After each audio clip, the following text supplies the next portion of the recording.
It had just happened right after I purchased a house with a garden. My husband and mother-in-law grinned at me and said they would move in without my permission.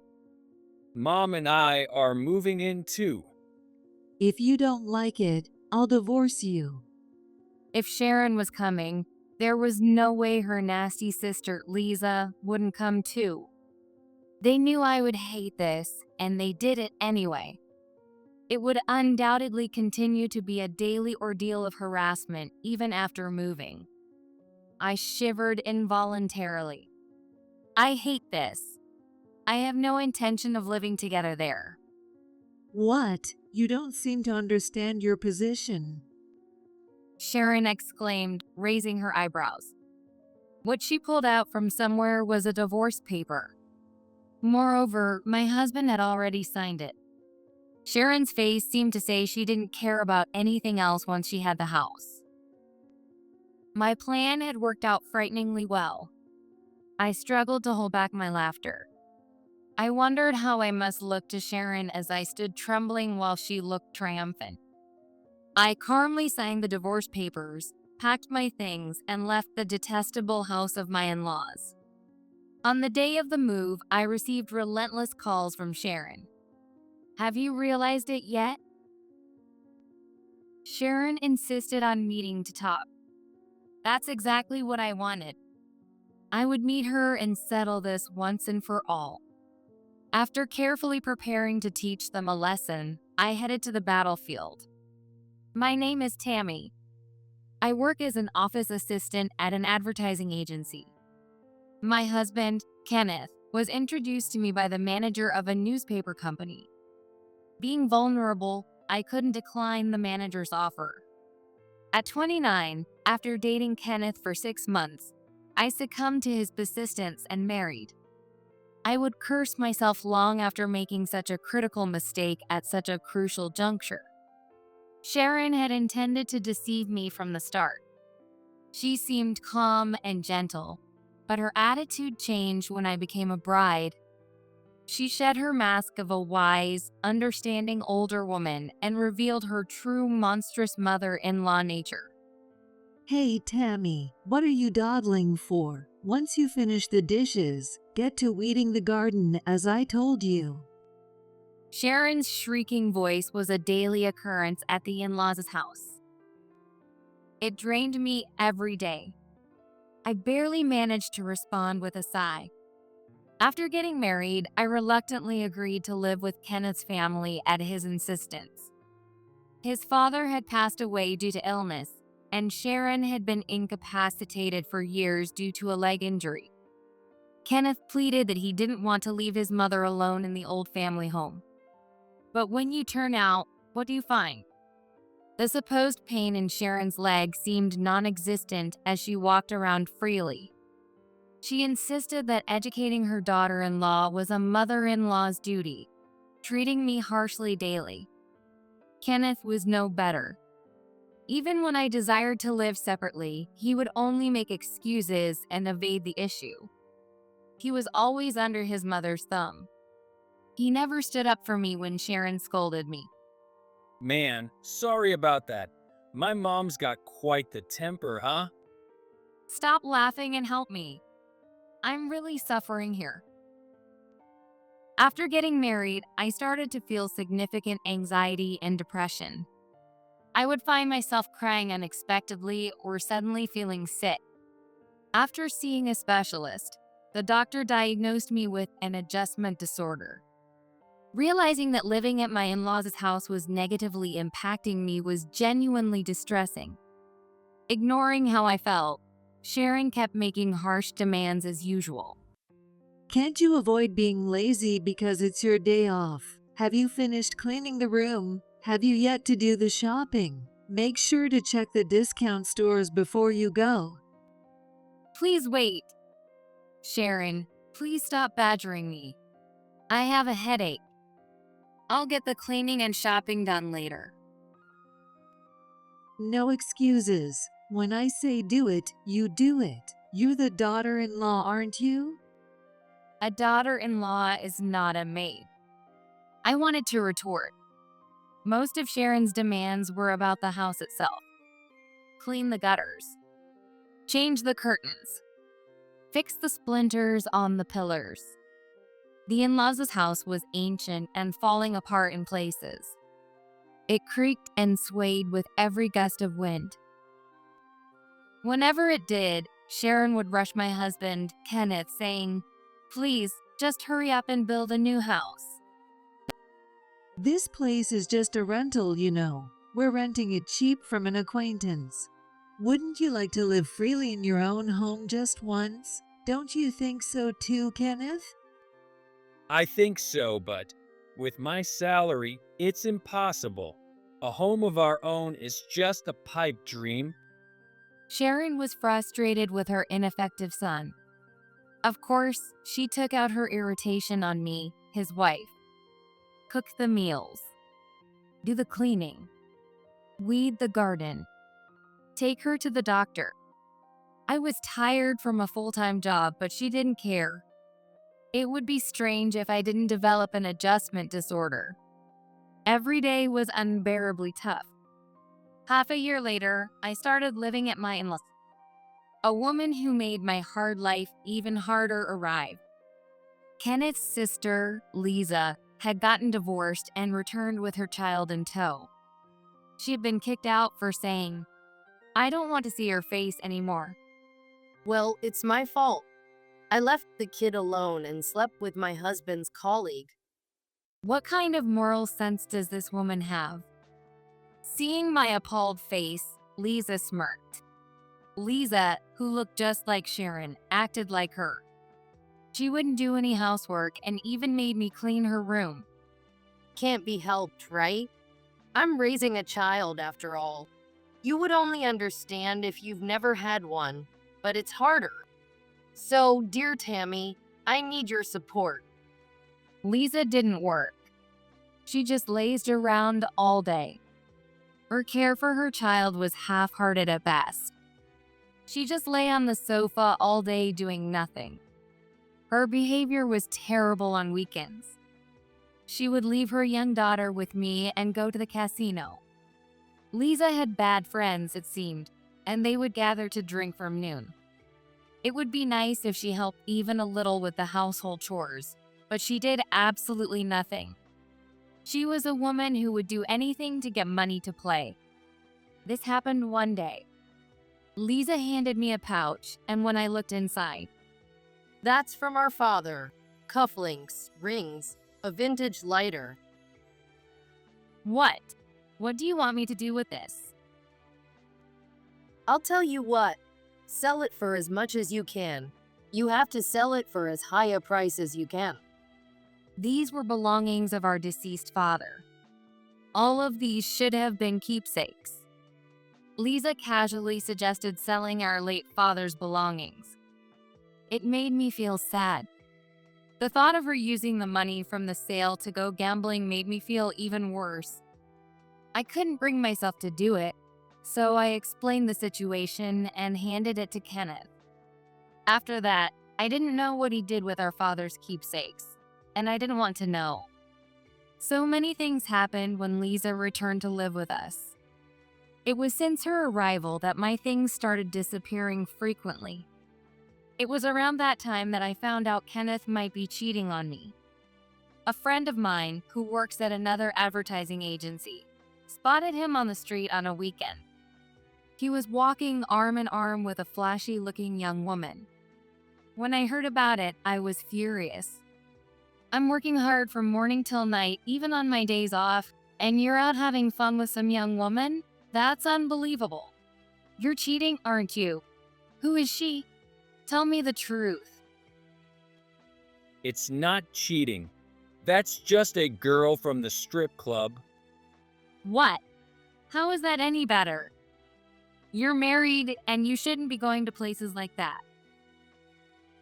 Lisa watched our argument and laughed loudly. On the other hand, Sharon seemed exasperated but didn't blame Kenneth much. According to her standards, a husband visiting such places meant the wife wasn't devoted enough. Getting all worked up over this. How embarrassing. It's your fault, you know. If you were more attentive to Kenneth, this wouldn't happen. I don't agree with you at all. Sharon, isn't that a bit unreasonable?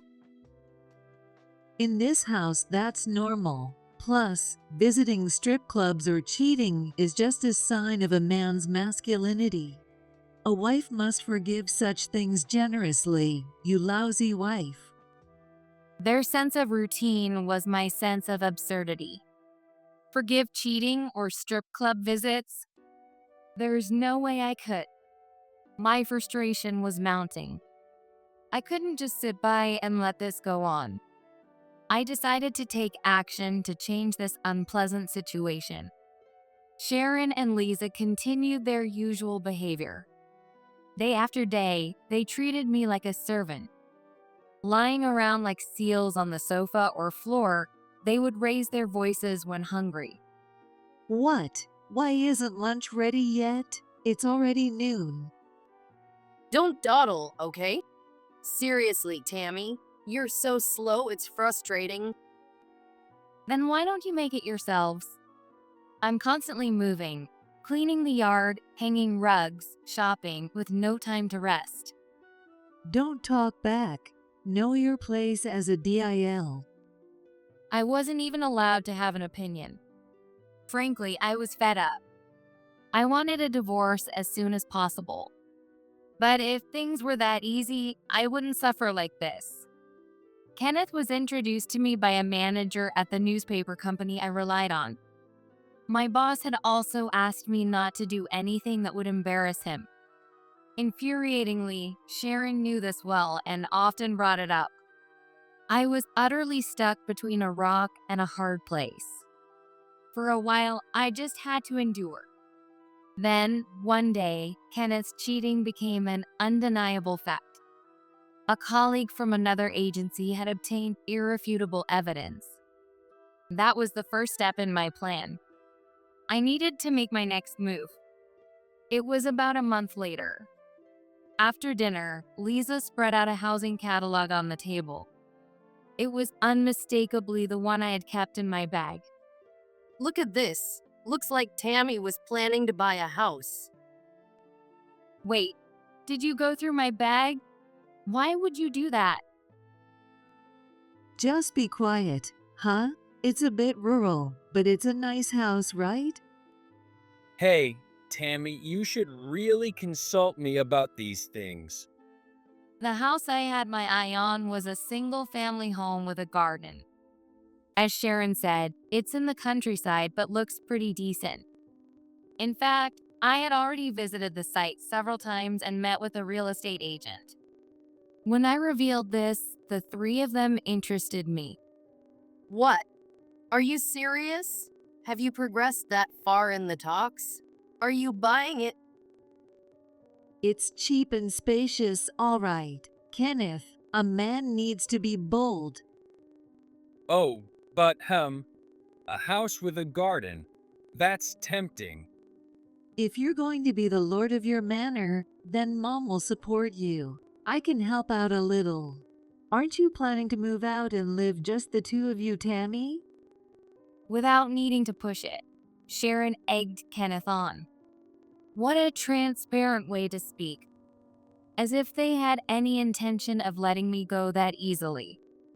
When we buy it, whose name will it be in? I asked, and Kenneth frowned. I'm the head of the family.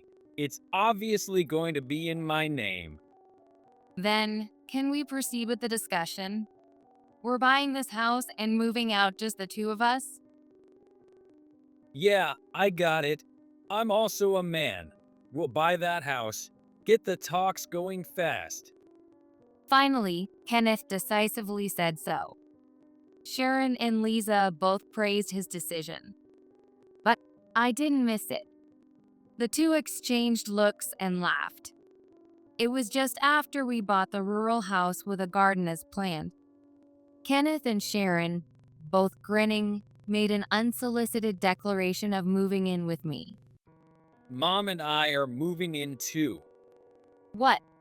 But I thought you said we would live here, just the two of us.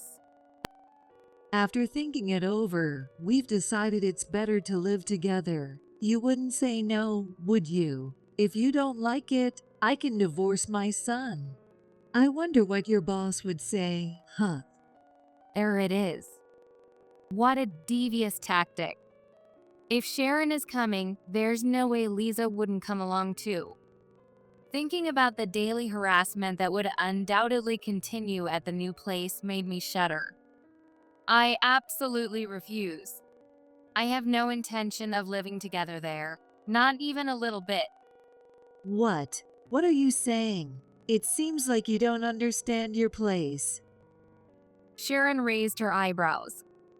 Her temples throbbed with anger. What she pulled out was a divorce paper. Moreover, Kenneth has already signed it. Her face said she didn't care about the rest once she had the house. If you really hate it that much, here, sign this. Yes, I will. I'll sign. I will take that divorce. I've had enough. What? Hey, Tammy, are you serious? Kenneth, leave her be.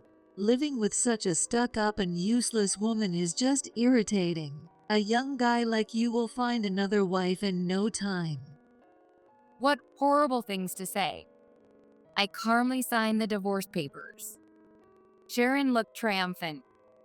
She was oblivious to how I felt. It wasn't very comforting how well their plan worked. I struggled to hold back my laughter. A few days later, I moved into my new apartment.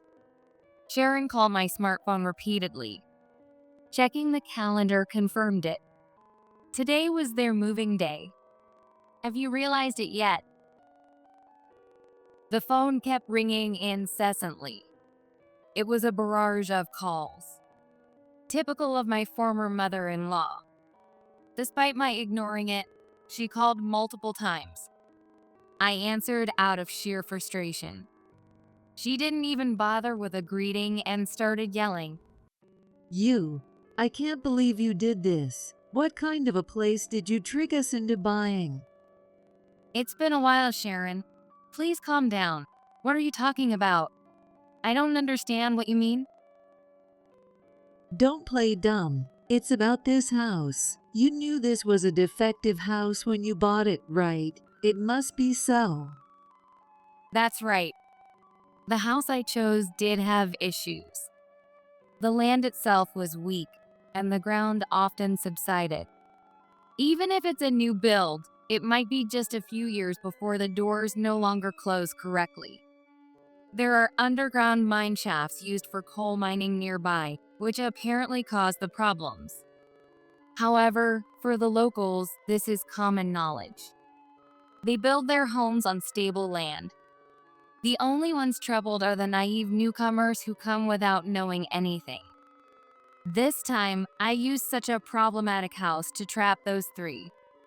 Colluding with a realtor to find a reasonably priced defective house was quite a task. Of course, letting Lisa steal the real estate catalog from my bag was also part of the plan.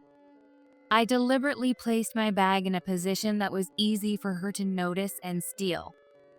Unaware, they fell straight into the trap and moved in. Holding back my laughter when signing the divorce papers was tough. I want to tell them everything, but I need to do more than just that. I feigned ignorance. A defective house? No way. Could there be some mistake? What is that way of speaking? So insincere. Anyway, come over here right now. Oh, no thanks. Honestly, I never want to see any of you again. What? What did you say? I have no desire to meet a family of monsters that don't understand common sense. Even if they offered me money, I'd refuse. Then, with a tongue click, Sharon handed the phone to my ex-husband, Kenneth. Come on, Tammy, please. Just think about how we feel for a moment. I'll return those words right back to you. Kenneth, have you ever considered how I felt? Never, right? I was always isolated, wasn't I? I'm sorry. I'm sorry. So, where are you? Tell me where you moved to. There's no way I'm telling you. If you show up, I'd have to move again. Anyway, I want to cut ties with all of you. The conversation remained at an impasse. Eventually, my former in laws began making even more outrageous claims. They started saying that the divorce was invalid and that they were still family. I had two colleagues sign as witnesses on the divorce papers and submitted them to the city hall.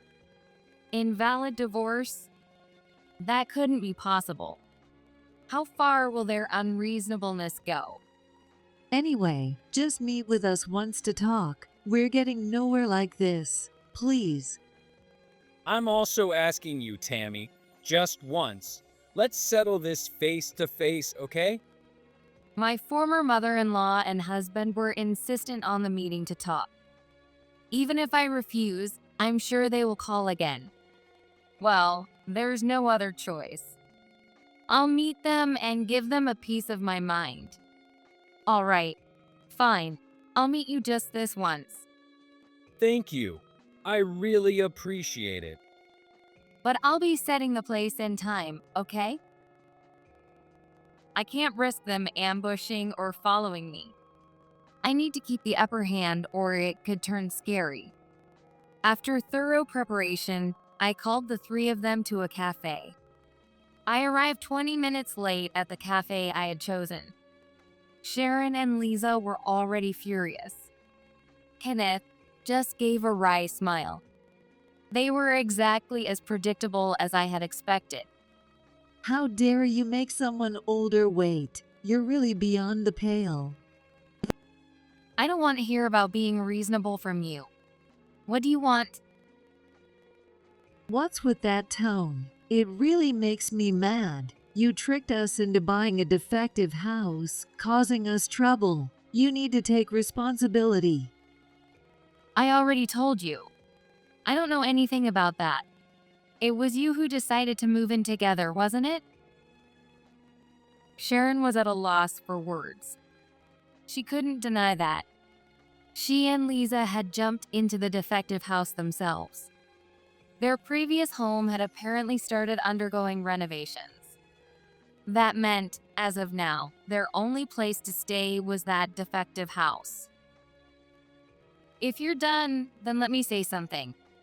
Sharon, I will demand compensation from you and sue you too. Be prepared. What? Compensation? Sue, why would it come to that? I don't understand. What have I done to you? Say it clearly. You pushed me to the brink, causing me mental anguish until I developed an adjustment disorder. I showed them a copy of the diagnosis I had received from the hospital. They all peered intently at it. Sharon's eyes were vast. She probably never imagined that I had been seeing a psychiatrist. You never thought about how much your harsh words hurt someone, did you? It was tough for me. I felt nauseous. Tears would come, and it was truly tough. That's just because you're weak. Because you were a bad wife, you got treated that way, wasn't it? Isn't that right? That too. Calling me a bad wife over and over. You know, that's considered defamation, right? You could be imprisoned for up to a year or fined up to $3,000. What? That's just over the top. What's over the top? Sharon doesn't understand. How truly sinful she has been all this time. How bad it is to verbally hurt someone. There's more. You've done other things that could lead to criminal charges. Sharon, you threatened me several times, saying you would talk to my boss about the divorce, right? That's blackmail. Come on, aren't you being a bit dramatic? Not at all. Just so you know, the penalty for blackmail can be up to 2 years in prison or a fine of up to $3,000. I'm not backing down, just so you know. Okay, wait a minute. Lisa interrupted. Her look was sharper than usual. Maybe the expression of a former delinquent is the correct description. A look that said she wouldn't be cowed by such threats. Listening to you talk, you're just taking advantage of our mom's ignorance to scare her. Do you have any proof of this defamation and blackmail? I do, because I've been recording all along. What? Recording? Yes, I have always activated the voice memo on my smartphone. All throughout my time at the former in-laws' home. There's quite a bit of audio recorded. I've prepared data extracted only from the instances where my former mother-in-law hurled verbal abuse at me. If I submit this as evidence, the charges of defamation and blackmail will almost certainly be confirmed. Did you think I was just going to take it? It's not just you, Sharon. You too, Lisa. You'll likely be held accountable. What? Why me? What have I done? Why don't you reflect on your actions? You've committed offenses, haven't you? Or will you say you haven't done anything to inconvenience me? That's ridiculous. Don't mock me. Lisa insisted on her innocence. I showed her the screen of my smartphone. Her face turned pale instantly. It wasn't surprising. What was displayed was her rifling through my bag.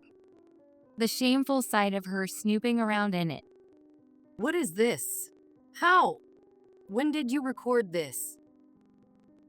Since you came, my belongings have been disappearing frequently. Cosmetics, jewelry, clothes, bags. I set up a hidden camera. Terrible. What are you doing on your own? How dare you being just a DIL? Astonishing. Who's the one misbehaving? Let me tell you about the penalties for theft too. Up to 10 years in prison or a fine of up to $5,000. I'll be contacting the police later. Lisa was speechless. She wanted to say something, but couldn't. She looked utterly helpless. I've kept track of exactly what items of mine have disappeared. I have a precise record of the damages, which will make it easier for the police and my lawyer to take action.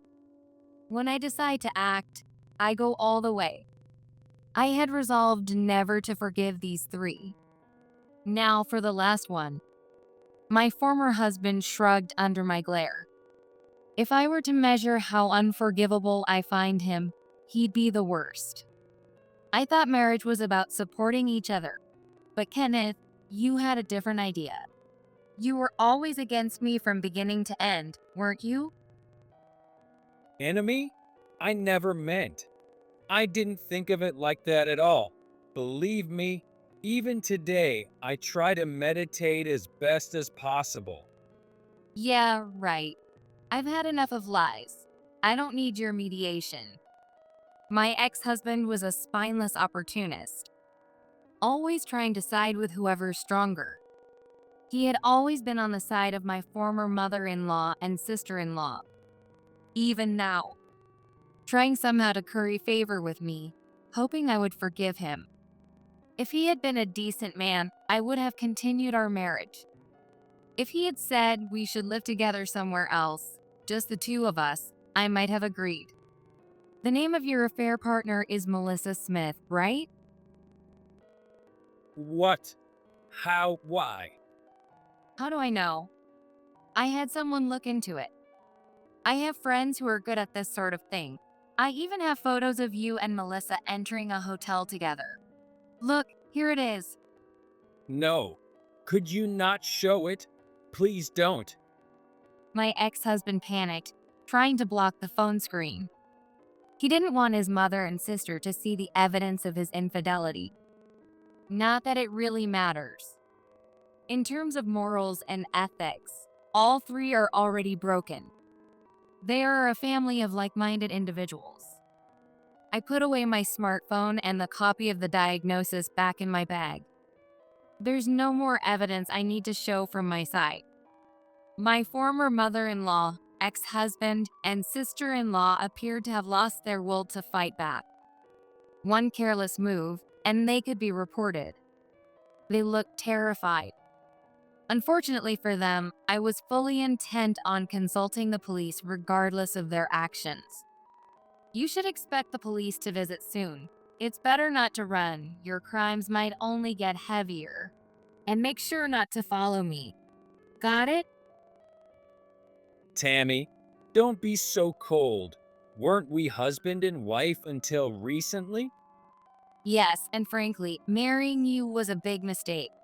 I feel relieved we're no longer married. If you follow me, I'll sue you for that too, so be prepared. No ambushes in front of my office. No contact unless absolutely necessary. I made a few simple agreements with the three of them before leaving the cafe. Even after I left the store, the three of them remained downcast. Word of mouth cannot be controlled. News of my ex-husband's divorce spread quickly through his company. The reason his infidelity and mistreatment of his wife spread just as fast. As a result, my ex-husband began to be ostracized at work. After all, the introducer of our marriage was a manager at a newspaper company we did business with. It was natural for my ex-husband, who had lost trust, to be scrutinized. Unable to endure being on pins and needles, he eventually resigned. His reemployment did not go well, and his relationship with his mother and sister also became strained. About a year after our divorce, he appeared before me again. I was stopped on my way home from work, and standing there was a shabby man. Kenneth, I didn't recognize you for a second. Right. People say my face has changed recently. He seemed to be struggling. No wonder. Both his mother and sister had been fined after their guilt was confirmed. I had demanded compensation from him. They must be struggling financially now. It must be challenging, especially since they must pay their defective house mortgage. Are your mother and Lisa doing okay? They're alive, but barely. They both have to work now. They can't make ends meet otherwise. They always say they want to return to the way things were. Want to go back to living off my and your earnings? Sounds just like them. Parasites, really. I was suitable to cut ties. I thought he might retort, but he didn't. Instead, my ex-husband heaved a deep sigh and bowed deeply to me.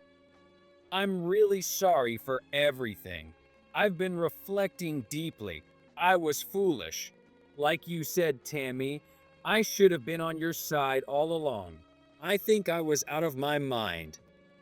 I think your family has been out of their minds from the start. Don't be so cold. Please, I'm begging you. Let's live together again.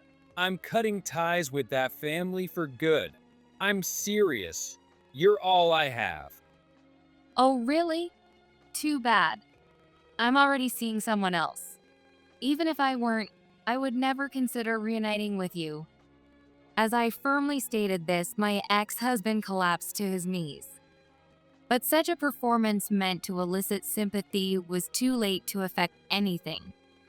I might have spit on him right there if I were a less civilized person. I left him there and went on my way. After that, he never contacted me again. The one who told me this was the real estate agent who had helped me. The lives of my ex-mother-in-law, ex-husband, and ex-sister-in-law became quite turbulent afterward. They blamed each other for their impoverished living conditions and worsened their relationships. From their house, one could hear arguments and the sound of breaking glass almost every night. They criticized and tormented each other, yet they couldn't separate. It was nothing short of hell. They stand out quite a bit in the neighborhood, and nobody wants to interact with them. Eventually, they'll likely have to sell their unsellable house for next to nothing and end up wandering the streets, burdened with debt.